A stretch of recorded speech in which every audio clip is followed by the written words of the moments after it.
Nah, kita lanjutkan ya. Tadi udah sampai jauh banget sih. Nah, ini ya. Jadi, dunia ini selalu berubah gitu. Jadi, kita tuh nggak bisa mengandalkan satu skill aja untuk bertahan hidup. Jadi kayak contoh singkatnya tuh kayak pandemi gini. Banyak perubahan yang dia terjadi tanpa menyapa. Jadi kita harus kayak siap dengan unpredictable world, dengan unpredictable kehidupan, dan kita harus bisa survive dengan itu gitu. Jadi kayak kita emang harus memberdayakan diri untuk kita bisa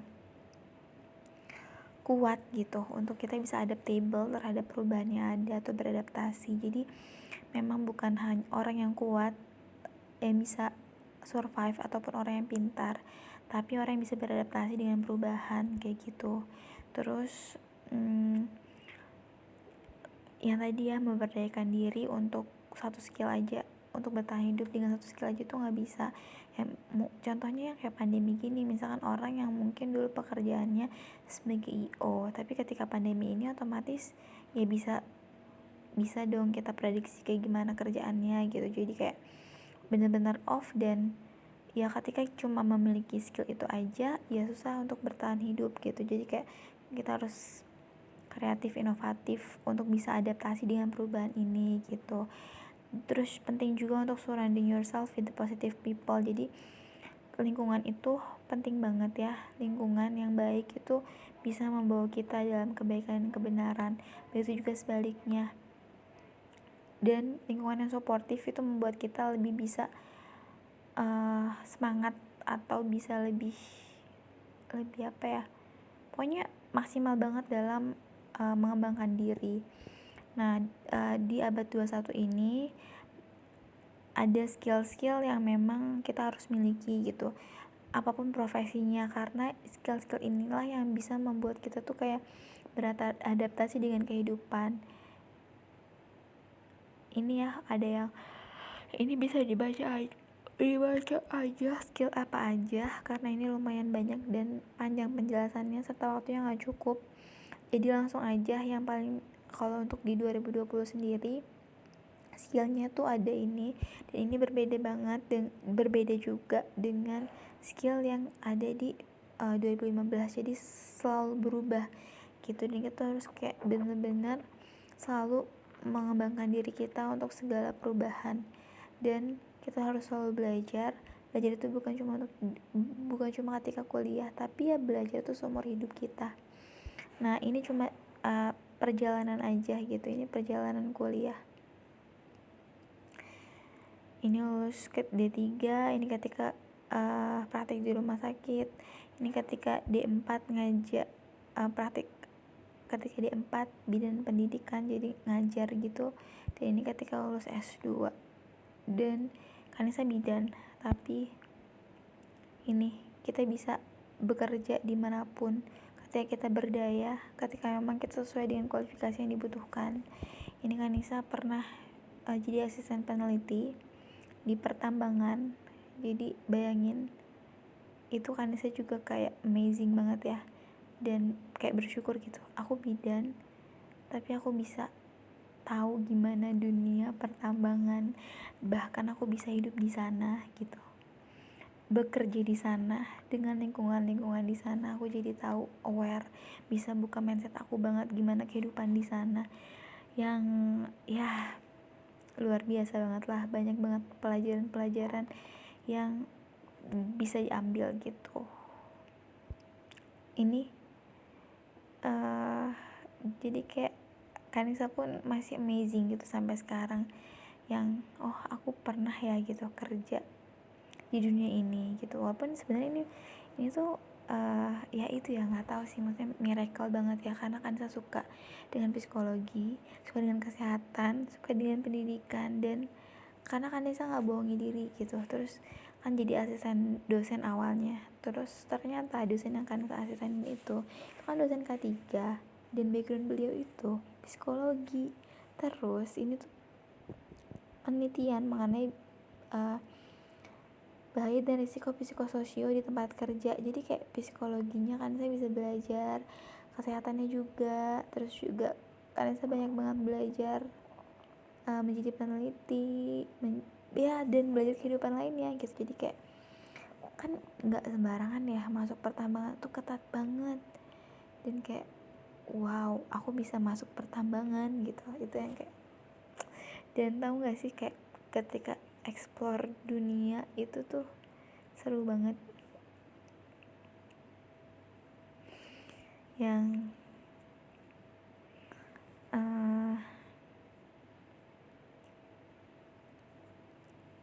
seru banget yang namanya explore dunia. Jadi benar-benar ibaratnya Kanisa ngerasain gitu kerja. Kan Kanisa dari dulu tuh selalu pengen kerja itu adalah hiburan gitu. Dan walaupun ibaratnya kayak impossible ya, tapi Kanisa selalu bilang itu mungkin gitu. Gak ada yang gak mungkin ketika kita memang mencari jalan dan berdoa pastinya. Jadi bener-bener ini tuh kerja, iya sih kerja, tapi tuh kayak seneng aja sih karena yang ngerasa liburan. Kenapa ngerasa liburan? Kanisa tuh sekolah selalu di Jawa gitu, dari Jawa Barat, Banten, Jawa Tengah, Jawa Timur, pernah tuh menurut tuh di Jawa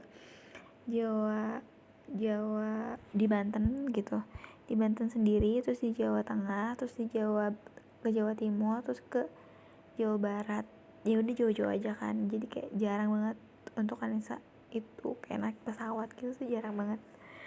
Dan pas kerja ini kan pesawat aja itu PP dibiayain pakai Garuda, yang kalau misalkan kita biaya sendiri itu sekitar 2 juta kurang lah.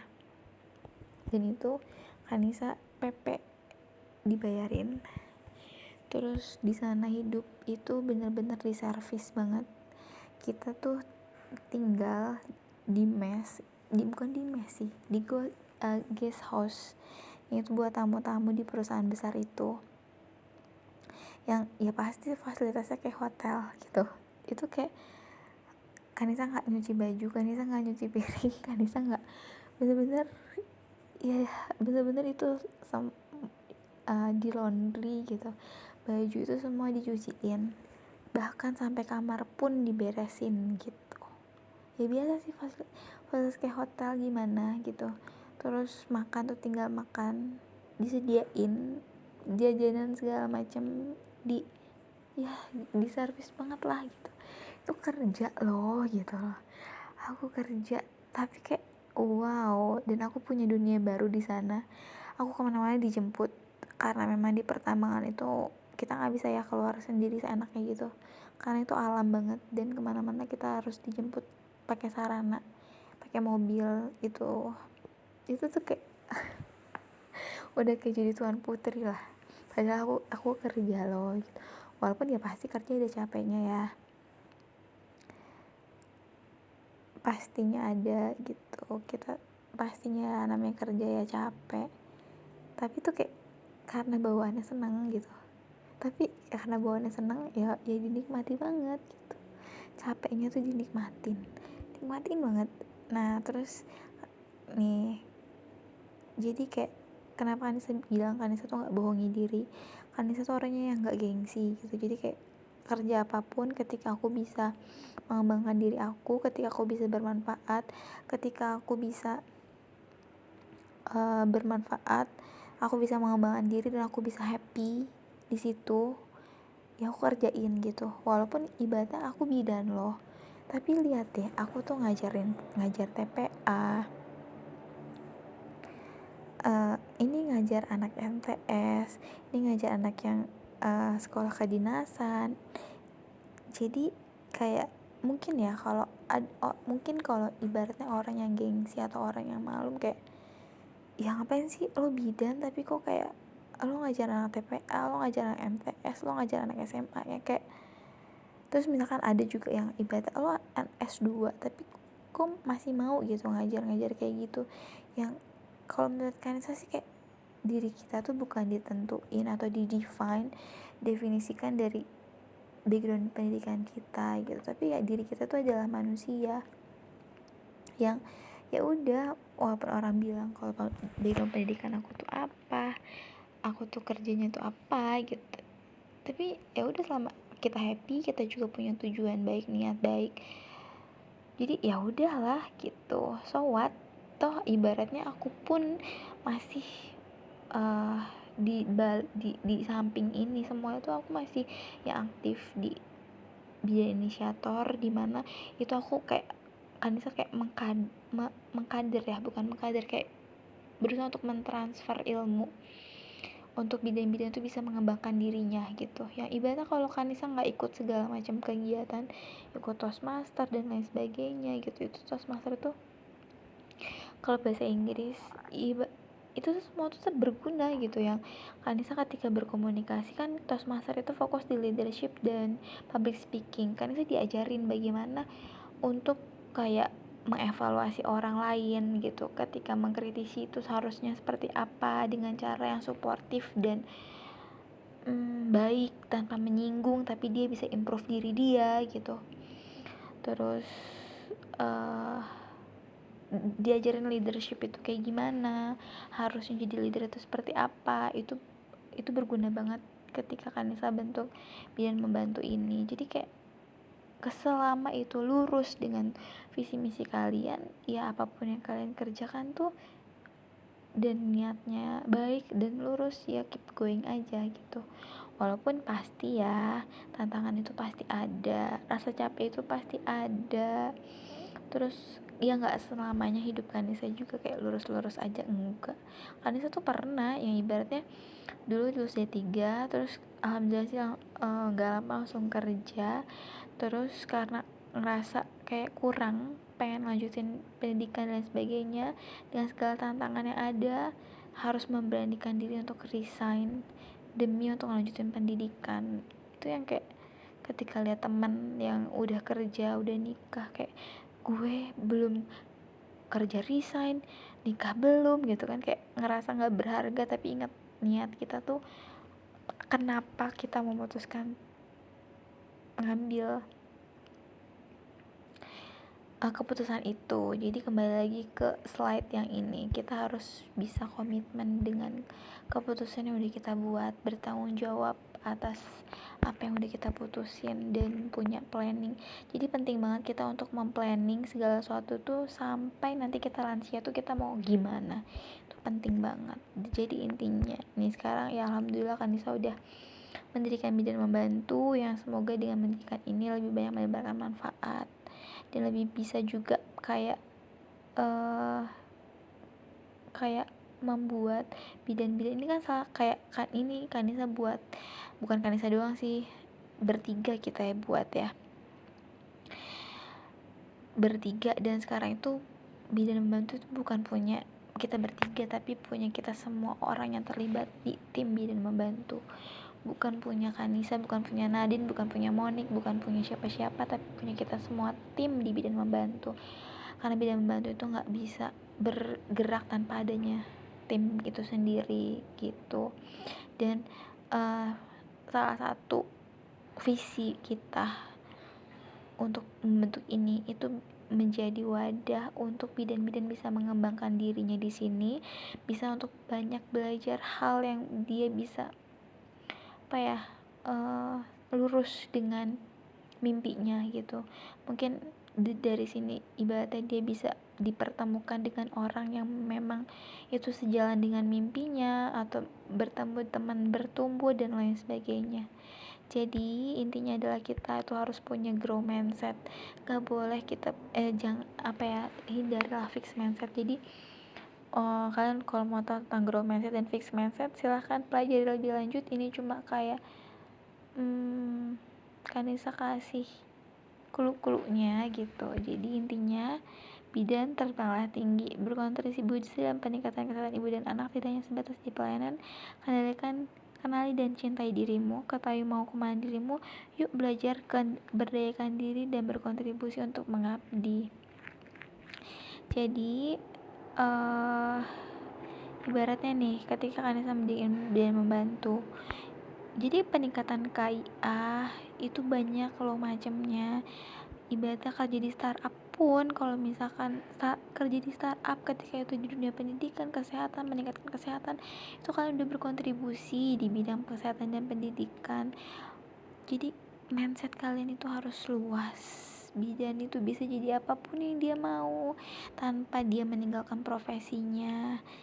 Ya, sekian dari Kanisa. Let's connect and collaborate. Silahkan DM untuk menghubungi ataupun bisa WA itu juga boleh. Kanisa open banget sih.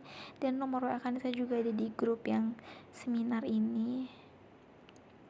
Pokoknya free for consultation, karena Kanisa sendiri itu memang berfokus pada pengembangan diri untuk kita semua gitu. Jadi kayak warm welcome untuk menanyakan apapun. Dan karena Kanisa suka berbagi, lagi-lagi untuk bisa berkontribusi dan bermanfaat, itu punya YouTube channel, tapi itu isinya nano-nano. Kemudian juga ada Anissa berbagi, dan satu lagi sih podcast itu namanya belajar proses apa ya namanya, lupa, satu lagi lupa, tapi itu ada di IG juga. Itu lebih ke curcol, jadi dengan mendengarkan itu kalian tahu behind the sky there is everything gitu. Yang galau-galaunya Kanisa tuh kayak di situ juga banyak banget. Itu kenapa Kanisa buat itu, kayak buat rekam jejak pertumbuhan diri. Dan Kanisa tuh kayak pengen ngasih tahu ke orang lain, Kanisa juga manusia. Kanisa juga pernah gagal, pernah galau, pernah di keadaan yang gak baik banget gitu, dan lain sebagainya. Dan Kanisa mau ibaratnya menunjukkan kalau Kanisa juga manusia dan kita semua jalan manusia. Ketika ibaratnya Kanisa udah bisa di titik sekarang ini, kalian itu bisa jauh lebih baik dari titik yang Kanisa tuh belum menjadi siapa-siapa, tapi Kanisa mau kayak mengajak semua itu untuk bisa berdaya bersama. Kayak tagline kalian itu, tagline kita tuh belajar dan berdampak bersama. Pokoknya kalian suka menggaungkan itu sih, belajar, yuk sama-sama belajar dan bertumbuh gitu, karena Kanisa juga masih banyak hal yang harus dipelajari. Mungkin itu aja, ceritanya lumayan banyak. Terima kasih sudah mendengarkan. Ini hanya cerita-cerita saja. Terima kasih, semoga bisa membuka pandangan kalian terhadap profesi kita, bahwa profesi kita itu luar biasa. Masya Allah. Terima kasih sudah mendengarkan, semoga bisa bermanfaat. Assalamualaikum warahmatullahi wabarakatuh.